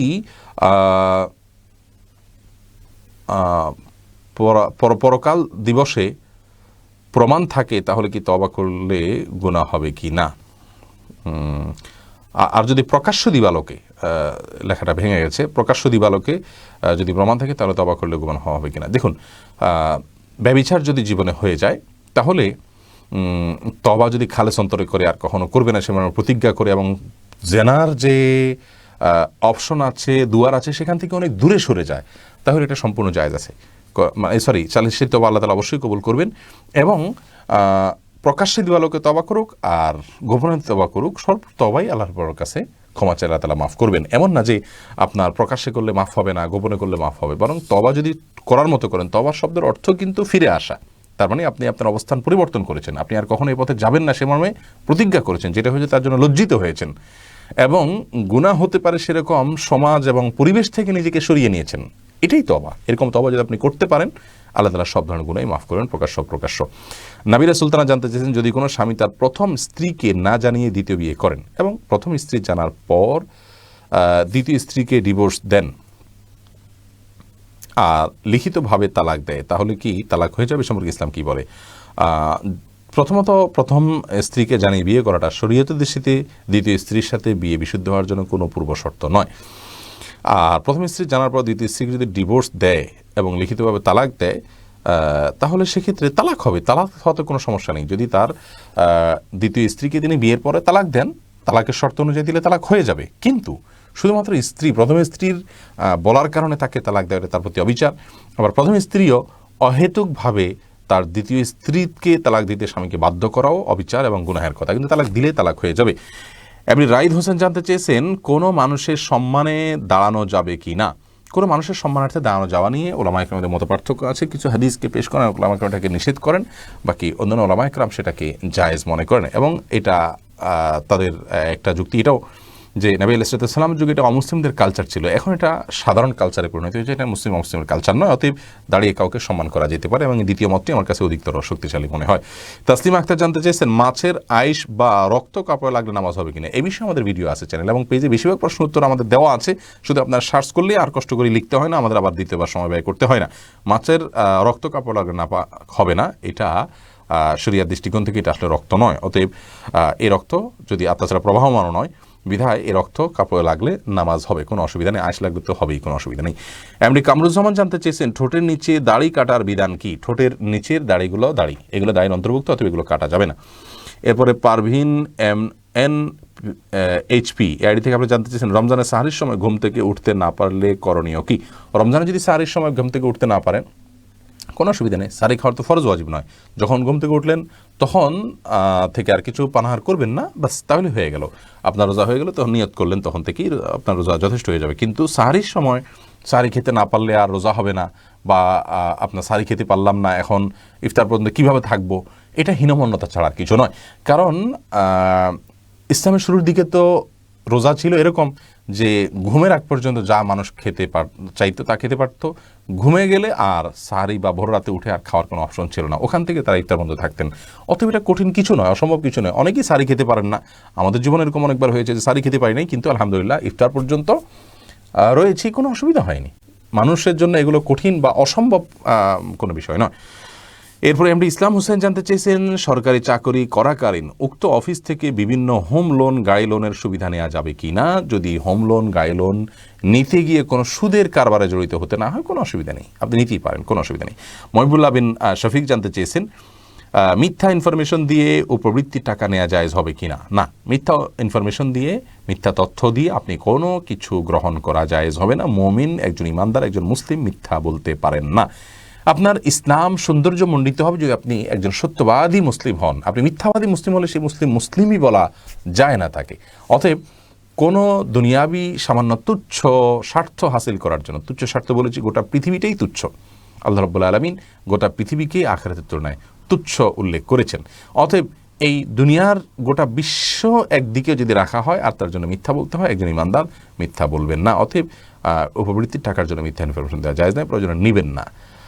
এমডি রুবেল হোসেন জানতে চেয়েছেন, আমি একটা বাহিনীতে আছি, সেখানে হাফ প্যান্ট বাধ্যতামূলক, এখন আমি কি করব? হাফ প্যান্ট এর মাধ্যমে পরার মাধ্যমে আপনার হাঁটুর উপর অংশ দেখা যায়, আর এটা সতর কিনা সেটির মতো পার্থক্য আছে। যেহেতু এটা সতর হওয়ার মতটি আমাদের কাছে অধিকতর বিশুদ্ধতর মত, অতএব এটি গুনাহের কাজ আমরা বলবো অবশ্যই। কিন্তু আপনার এই হাফ প্যান্ট প্রথমত আপনার যদি পড়তে সবসময় পড়ে থাকতে বলে, বাধ্যতামূলক করে, এমন কোনো ডিউটি আপনার থাকে, তাহলে সেটা আপনার জন্য জায়েজ হবে না, সেটাকে পরিবর্তন আপনার করা উচিত। আর এছাড়া যদি বিশেষ বিশেষ সময় আপনাকে পড়তে বলা হয়, আপনার জন্য সে চাকরি আপনি ছাড়বেন কি ছাড়বেন না, বা আপনার করণীয় কি হতে পারে, সেটা ওলামা একরামের সাথে বা বিচক্ষণ কোনো বিদগ্ধ কোনো আলেমের সাথে সাক্ষাৎ করে আপনি পরামর্শ নিলে সেটি ভালো হবে।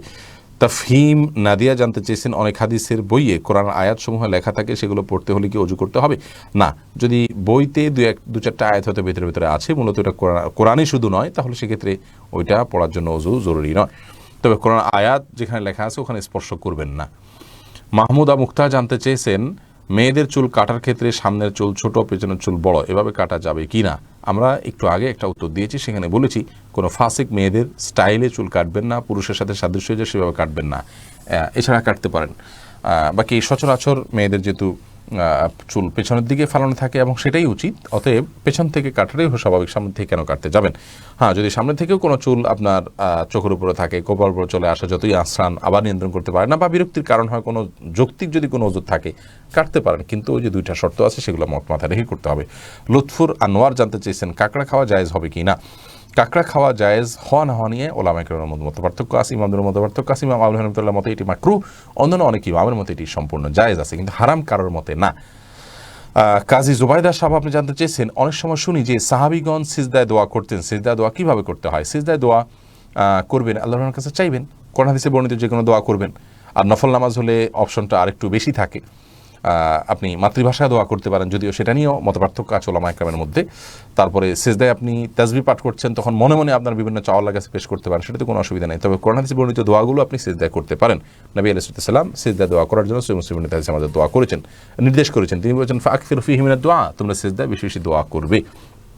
নাদিয়া আক্তার আপনি জানতে চেয়েছেন, কোনো পুরুষের স্ত্রী মারা গেলে বা ডিভোর্স হয়ে গেলে সেই পুরুষ কতদিন পরে আবার নতুন করে বিবাহ করতে পারবে? পুরুষ তিনি আপনার কমপক্ষে 3 দিন পর্যন্ত তিনি তো অবশ্যই শোক পালন করবে, তার স্ত্রী মারা গেছেন, তারপরে তিনি চাইলে বিবাহ করতে পারবেন।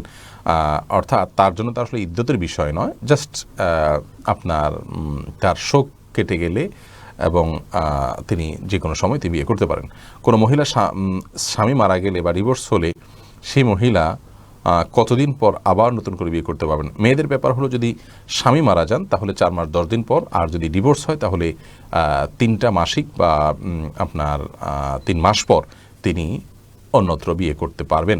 আর যদি তার গর্ভে কোনো সন্তান থাকে তাহলে গর্ভের সন্তান প্রসব করার পর তিনি যখন পবিত্র হবেন তখন তিনি বিয়ে করতে পারবেন।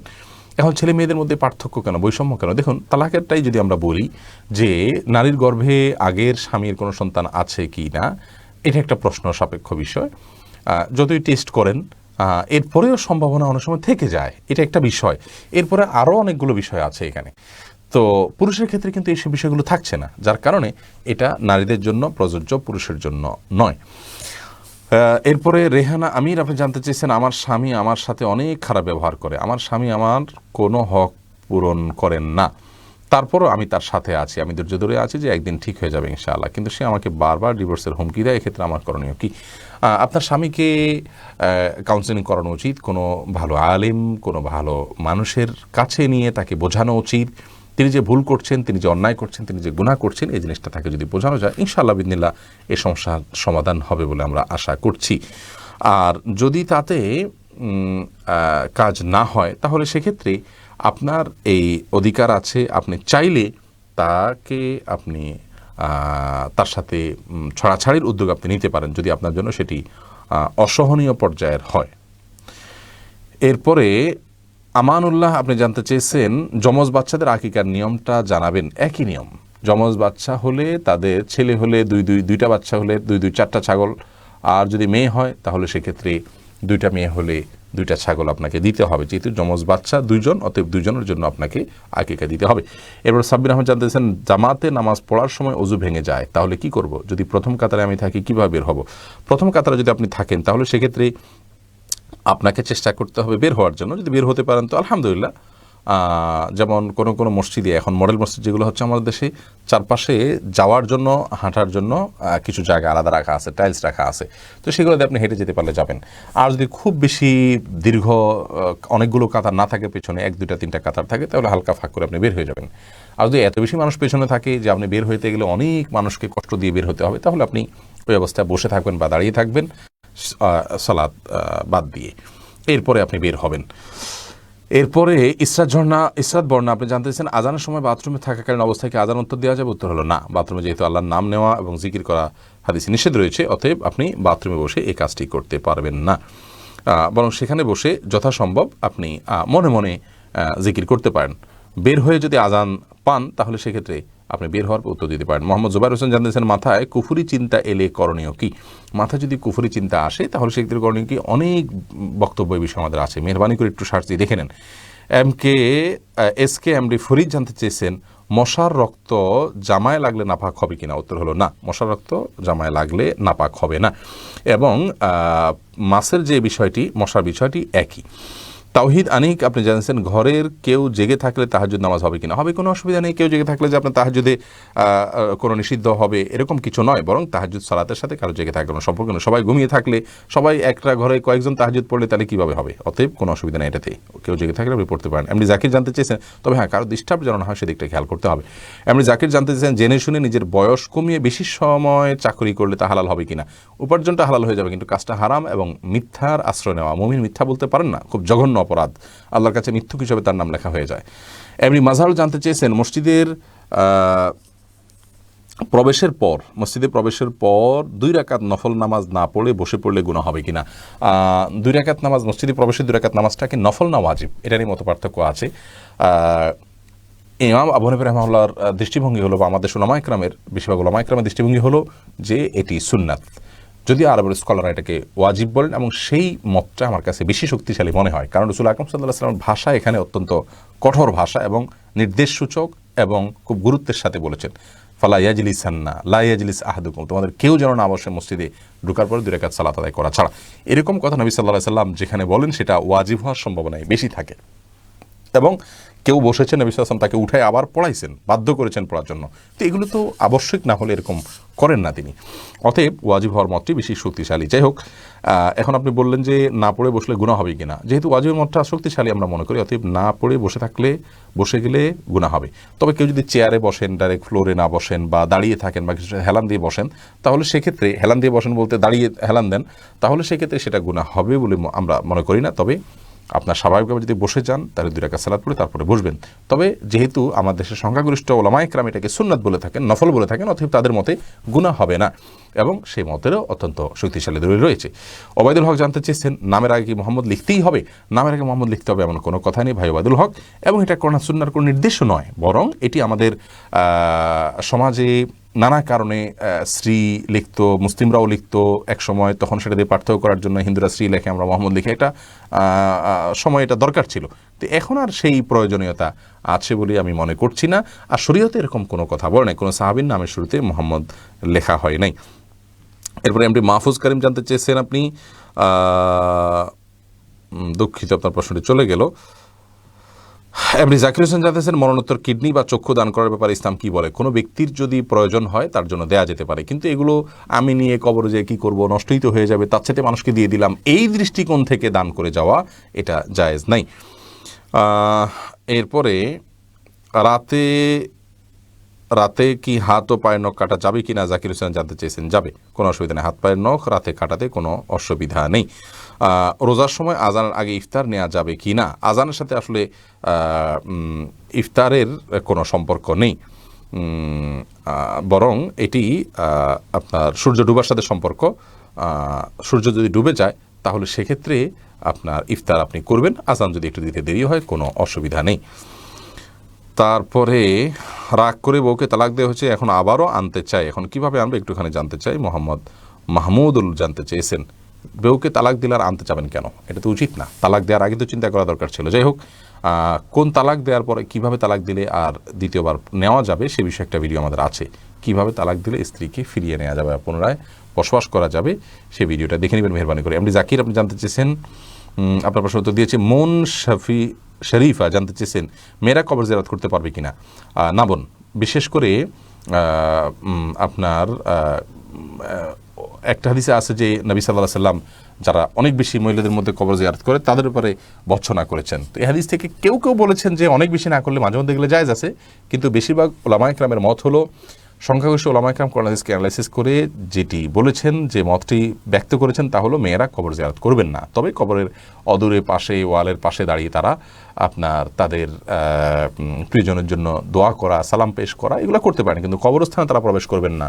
এর অনেক কারণ, একটা হলো তারা খুব আবেগপ্রবণ হয়ে থাকেন, ভেঙে পড়েন, পুরুষদের গ্যাদারিং অনেক বেশি থাকে, এই যে বিষয়গুলো, এই বিষয়গুলো সহ আরও অনেক কারণে তাদের কবর জিয়ারত করতে নবী সাল্লাল্লাহু আলাইহি সাল্লাম নিষেধ করেছেন বিভিন্ন হাদিসে।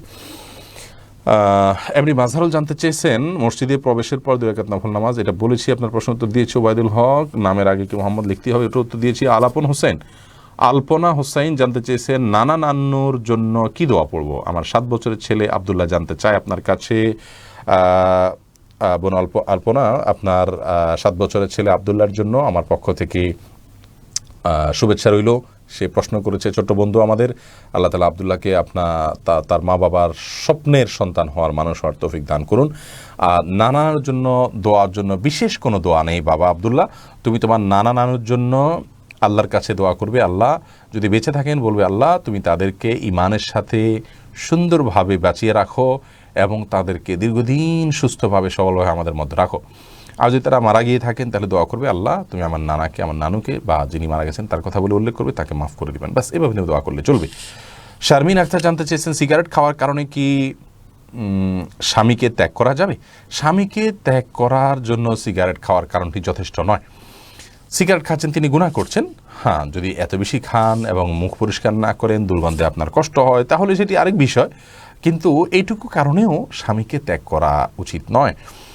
অন্য কোনো বড় কারণ না থাকলে এই কারণটা স্যাক্রিফাইস করা উচিত, বিশেষ করে যদি আপনি তার কাছ থেকে তালাক নিলে বা বিচ্ছেদ হয়ে গেলে অন্যত্র বিয়ের বিষয়টা আপনার জন্য সহজ না হয়। আমাদের সমাজে যে পরিস্থিতি আমরা জানি, একবার একটা বিয়ে হয়ে গেলে দ্বিতীয়বার বিয়ে অনেক কঠিন হয় নানা কারণে। এজন্য শরীয়তের দৃষ্টিকোণ থেকে স্বামী সিগারেট খেলে আপনি তাকে ছেড়ে চলে যেতে হবে এমন কোনো নির্দেশনা নেই। এরপরে আসক্রাফটস বা এস ক্রাফটস আইডি থেকে আপনি প্রশ্ন করেছেন আমাদের ইউটিউব চ্যানেলে, জন্মদিনের উপহার বিক্রি করলে গুনাহ হবে কি না? জন্মদিনের উপহার কিনে কেউ যদি জন্মদিন উৎসব পালন করে তাহলে সেক্ষেত্রে আপনার বিক্রিটা তার জন্য সহায়তা হচ্ছে, কিন্তু এটা পরোক্ষ সহায়তা। তাছাড়া অমুসলিমরা যদি কিনে তাহলে তো কোনো কথাই নেই, তাদের ব্যাপার ভিন্ন, তাদের জন্য তার শরীয়তের বিধিবিধান প্রযোজ্য নয়। মুসলিমরা যদি কিনে যদি সেটাকে ব্যবহার করেন উপহার, তাহলে সেটা অনুচিত, কিন্তু এটা হারাম কবিরা গুনাহ হবে এটা বিক্রি করলে, আমি সেটা মনে করি না, কিন্তু অনুচিত এবং অনুত্তম কাজ সন্দেহাতীতভাবে অ্যাভয়েড করতে পারলে ভালো। এনায়েত হাসান জানতে চেয়েছেন স্বামী এর ব্যবসা থেকে স্ত্রী যদি টাকা নেয় স্বামীকে না জানিয়ে, এতে কি ব্যবসার ক্ষতি হবে? ব্যবসার ক্ষতি তো টাকা নিলে হবেই, অতিরিক্ত নিলে তো ব্যবসার ক্ষতি হবেই। কিন্তু যদি স্বামীকে না জানিয়ে আপনি টাকা নেন, সেটা আপনার ক্ষতি হবে। ব্যবসার ক্ষতি হোক আর না হোক, আপনার ক্ষতি হবে। অর্থাৎ আপনি গুনাহগার হয়ে যাবেন, আল্লাহ তাআলার কাছে আপনাকে জবাবদিহি করতে হবে। স্বামীর অনুমতি ছাড়া তার ব্যবসাতে টাকা নিতে পারেন না। হ্যাঁ, আপনার যদি ভরণ পোষণ টাকা তিনি না দেন, তাহলে যেটুকু প্রয়োজন সেটুকু আপনি নিতে পারবেন, তার অগোচরেও। আফরোজা বেগম জানতে চেয়েছেন, মা ইসলাম মানতে না দিলে কি করণীয়? ইসলাম মানতে না দেয়া বলতে কি বোঝাতে চাচ্ছেন পোনামান? যদি কোনো নফল বা শরীয়তে যেটাকে অপরিহার্য করে নাই এমন কোনো কাজ করতে তিনি বাধা দেন, তাহলে সেক্ষেত্রে তার বাধা মানতে হবে। আর যদি শরীয়ত ফরজ করেছে, যেমন পর্দা করতে বাধা দিচ্ছেন, নামাজ পড়তে বাধা দিচ্ছেন, এরকম হয়, তাহলে সেক্ষেত্রে তাদের কথা মানা যাবে না। কারণ লা তাআতা লি মাখলুকিন ফি মাসিয়াতিল খালিক, সৃষ্টিকর্তার অবাধ্য হয়ে, স্রষ্টার অবাধ্য হয়ে আপনার কোনো সৃষ্টির আনুগত্য করার সুযোগ নেই, তিনি মা বাবা বা যেই হন না কেন।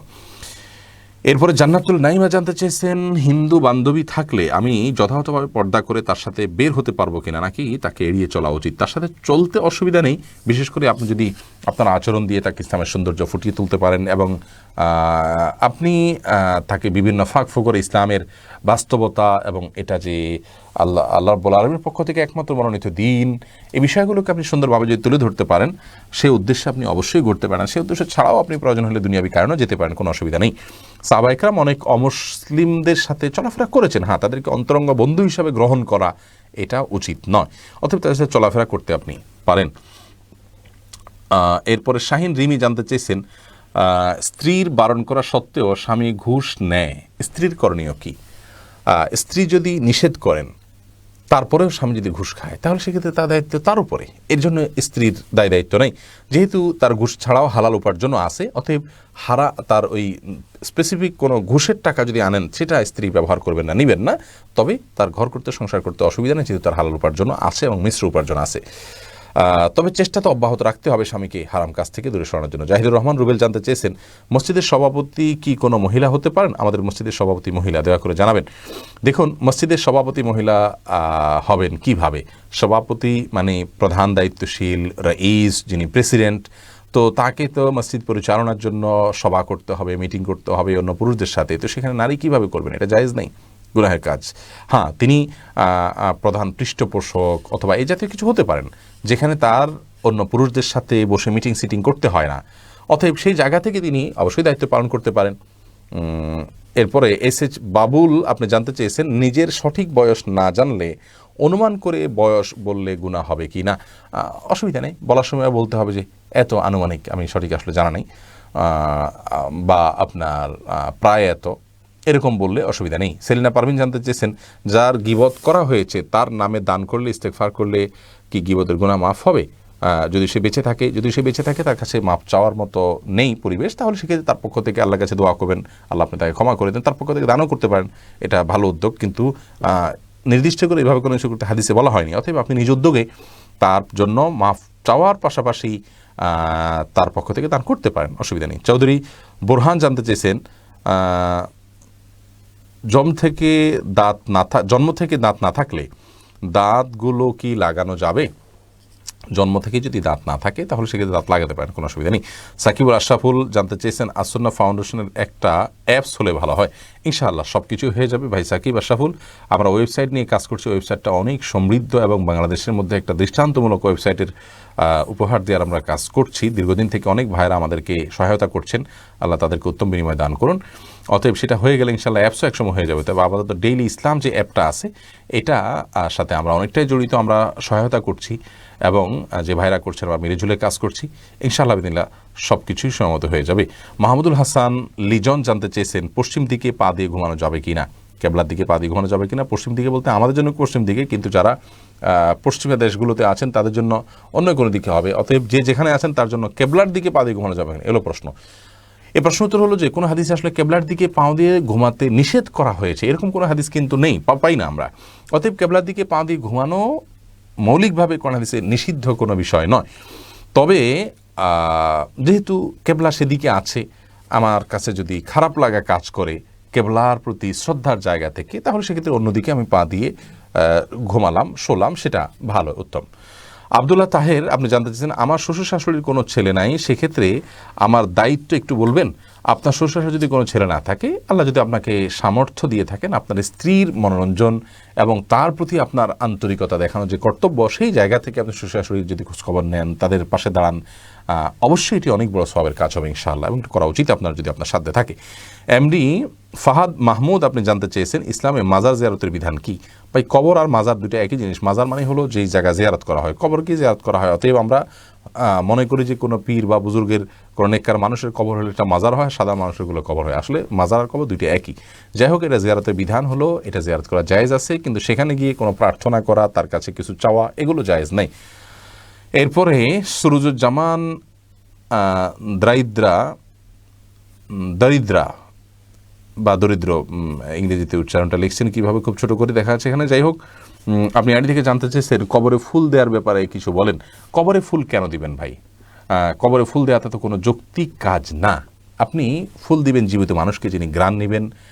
ফুলকে নবী সাল্লাল্লাহু আলাইহি ওয়াসাল্লাম পছন্দ করতেন, ফুলের ঘ্রাণকে পছন্দ করা ভালো জিনিস, কিন্তু কবরে দিলে কার লাভ হবে? ইসলাম আমাদেরকে অযথা এবং অনর্থক কাজ করতে নিষেধ করেছে। আপনি যদি বলেন যে শ্রদ্ধা দেখাবেন, তাহলে মৃত মানুষ, তিনি তো শ্রদ্ধা তিনি তার কাছে দেখালে তিনি সেটা অনুধাবনই করতে পারেন না, তাহলে শ্রদ্ধা দেখানোর মানেটা কি? আর দ্বিতীয়ত হলো, শ্রদ্ধা দেখাতে গিয়ে অপচয় করার কোনো যৌক্তিকতা নেই। অতএব এটা ইসলামের শরীয়তের দৃষ্টিকোণ থেকে কোনো ভালো কাজ নয়। এরপরে এইচ.এম. আলামিন জানতে চাইছেন, ফেসবুকে লাইক কমেন্টের জন্য বেশি বেশি পিক আপলোড করলে কি গুনাহ হবে? হলে কেমন ধরনের গুনাহ হবে? যদি হারাম কোনো পিক না হয় আপলোড করতে পারেন, কিন্তু বিনা প্রয়োজনে আপনার শুধুমাত্র নিজের পিক আপলোড করা, এটা তো কোনো প্রশংসনীয় কাজ নয়। এটা না করা উচিত। বরং আপনি ফেসবুকে ভালো কোনো পোস্ট, ভালো কোনো তথ্য, সুন্দর কোনো ইনফরমেশন, উপকারী কোনো জিনিস আপনি শেয়ার করুন, তাতে লাইক কমেন্ট আসতে পারে। কিন্তু নিজের ছবি আপলোড করা, এটা কোনো ভালো কিছু নয়। মানুষ আস্তে আস্তে স্বার্থপর হয়ে ওঠে। এই যে সেলফি হইতে হইতে আমরা সেলফিস্ট হয়ে যাচ্ছি আস্তে আস্তে, এই দিকটাতে বের হওয়া উচিত। এটা প্রশংসনীয় কোনো কাজ নয়। মুসলিম নিজেকে মানুষের সামনে উপস্থাপন করার চেষ্টা করবে, তাও আবার লাইক কমেন্ট কামানোর জন্য, এটা আদর্শ মুসলিমের কাজ নয়। আর হারাম কোনো পিক দিলে সেটা তো অবশ্যই আরও বড় অপরাধ হবে এবং গুনাহ হবে। মোহাম্মদ আকাশ হোসেন আপনি জানতেছেন, আমার আম্মা কোরআন শরীফ পড়তে চায় কিন্তু নির্ভুলভাবে পড়তে পারেন না, এক্ষেত্রে তার করণীয় কি? আপনার আম্মা যদি হারামভাবে আপনার আম্মা যদি কোরআন শরীফ পড়তে না পারেন, তাহলে সেক্ষেত্রে তিনি কোরআন সহিভাবে পড়া শিখবেন, এটা হলো তার করণীয়। তিনি যদি সহিভাবে কোরআন শিখেন এবং চেষ্টা করেন, তাহলে ইনশাআল্লাহ বিইذনিল্লাহ আল্লাহ রাব্বুল আলামিনের কাছে তার দায়, আপনার কোরআন পড়ার চেষ্টা করছেন তাতে তিনি সওয়াব পাবেন, যদি পড়ে শেষও তিনি না করতে পারেন। অতএব শুরুটা করবেন। সুমা আক্তার শান্তি সিনথি জানতে চেয়েছেন, কোনো বাদ্যযন্ত্র ঘরে থাকলে নামাজ হবে কিনা? নামাজ হয়ে যাবে, যদি সেটা আপনি ব্যবহার না করেন গুনাহ হবে না। পড়ে থাকলে যে গুনাহ হয়ে যাবে এমন কোনো কথা নেই। সুমা আক্তার সিনথি আপনার উত্তর দিয়েছি। সাইদ মুন্সি জানতে চেয়েছেন, কোনো মহিলার স্বামী মারা গেলে তার পরিধানরত নাকের এবং কানের জিনিস খুলে ফেলার ইসলামিক বিধান কি? হ্যাঁ, অবশ্যই খুলে ফেলবে, বিনা প্রয়োজনে সেগুলো তার সাথে কবরস্থ করবে না। ফিরোজ, ওটা তো প্রয়োজন নাই, কোনো প্রয়োজন থাকতে পারে না, অতএব খুলে ফেলবে। ফিরোজ গাজী আপনি জানতে চেয়েছেন, রাষ্ট্রের আইন না মানলে কি গুনাহ হবে? আর সে আইনের মধ্যে যদি গুনার কাজ থাকে তাহলে কি করণীয়? রাষ্ট্রের আইন মানতে গিয়ে যদি কোনো গুনার কাজ করতে হয়, তাহলে সে আইন মানবে না। কিন্তু রাষ্ট্রের সাধারণ আইন, আমার দেশের কথাই যদি বলি, আমরা বেশিরভাগ প্রায় সব আইনগুলোই এরকম যে মানুষের কল্যাণার্থে করা, এখানে গুনাহের বিষয় নয়, সেগুলো অবশ্যই মানা উচিত। সেগুলো না মানলে গুনাহ হবে, যদিও সব ক্ষেত্রে এটা কবিরা গুনাহ হবে না, কিন্তু গুনাহ হবে, এবং এটা একজন মুমিনের জন্য অবশ্যই করা উচিত নয়। আইন লঙ্ঘন করা সেটা আমাদের জন্য উপকারী। সঞ্জিদা সিরাজ আখি জানতে চেয়েছেন, জুমার দিনে পুরুষরা জুমার নামাজ পড়ার আগে কি নারীরা নামাজ পড়তে পারবে না? পারবে, কোনো অসুবিধা নেই। ওয়াক্ত হলে তারা নামাজ পড়তে পারবে। প্রিয় ভাইয়ের আমার, আমরা আলহামদুলিল্লাহ দীর্ঘ 1 ঘন্টার বেশি সময় ধরে আপনাদের প্রশ্ন উত্তর দিয়েছি, শতাধিক প্রশ্ন উত্তর দিয়েছি। আজ আর প্রশ্ন উত্তর দিয়ে আমাদের জন্য কঠিন হচ্ছে। ইনশাআল্লাহ বিইذনিল্লাহ আল্লাহ তাআলা যদি বাঁচিয়ে রাখেন, আগামী জুমার দিনে আমরা হয়তো 8:45 থেকে শুরু করব, যেহেতু এশার সালাত কিছুটা দেরিতে হচ্ছে এখন বিভিন্ন জায়গাতে। অতএব ইনশাআল্লাহ বিইذনিল্লাহ আগামী জুমাবারে আবারও বাংলাদেশ সময় রাত 15টা থেকে 1 ঘন্টা আপনাদের সঙ্গে আমরা থাকছি, প্রশ্ন উত্তর দেওয়ার চেষ্টা করছি। আজকে যে সমস্ত প্রশ্ন উত্তর আমরা দিতে পারিনি, আমাদের অ্যাডমিন ভাইরা ইনশাআল্লাহ আমাদের আগের কোনো প্রশ্নের উত্তর দেওয়া থাকলে সেটা লিঙ্ক আপনাদেরকে রিপ্লাইতে দেওয়ার চেষ্টা করবেন, যতটুকু সাধ্যে কুলায়। সবাইকে দেওয়া সম্ভব হয় না, আসলে আমাদের সে সাধ্য নেই, এত লোকবল নেই। আমাদের এক একজন লোক বিভিন্ন দায়িত্ব পালন করতে হয়। দোয়া করুন আল্লাহ যেন আমাদের সকলকে সহজ করে দেন বিষয়টি। আজকে এই পর্যন্তই। হাদা ওয়া সাল্লি ওয়া সাল্লিমু আলা নবিয়িনা মুহাম্মদ ওয়া জাযাকুমুল্লাহু খাইরা। সুবহানাল্লাহি ওয়া বিহামদিহি সুবহানাকাল্লাহুম্মা ওয়া বিহামদিকা আশহাদু আল্লা ইলাহা ইল্লা আনতা আস্তাগফিরুকা ওয়া আতুবু ইলাইক। আসসালামু আলাইকুম ওয়া রাহমাতুল্লাহি ওয়া বারাকাতুহু।